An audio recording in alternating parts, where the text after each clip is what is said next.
Yo les gens, j'espère que vous allez bien. Aujourd'hui on se retrouve pour une nouvelle vidéo. Et une nouvelle vidéo des résultats de la Conference League, des quarts de finale. Donc match aller, match retour comme d'habitude. Bon après c'est pas le championnat qui vous plaît le plus en réalité, parce que notamment il n'y a pas que le français ici présent.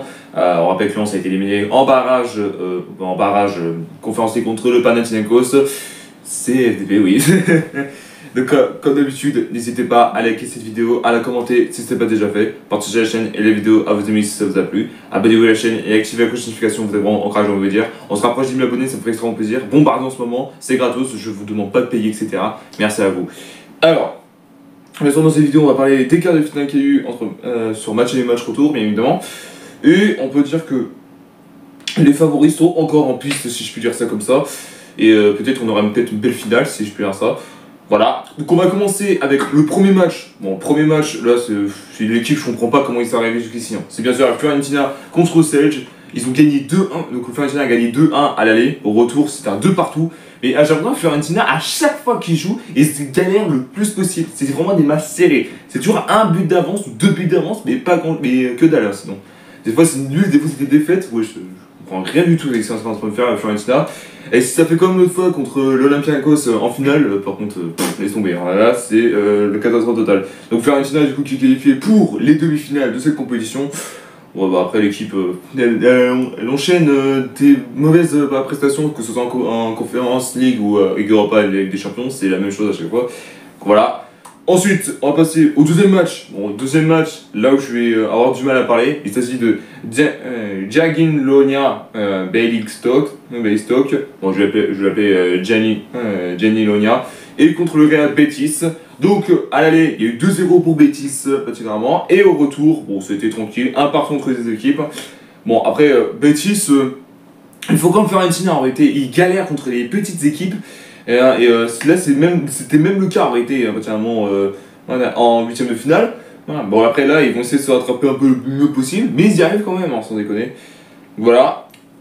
Pardon, excusez-moi. Ensuite, spécialement, le troisième match. Donc, troisième match, c'était Rapid Vienne contre Djurgården.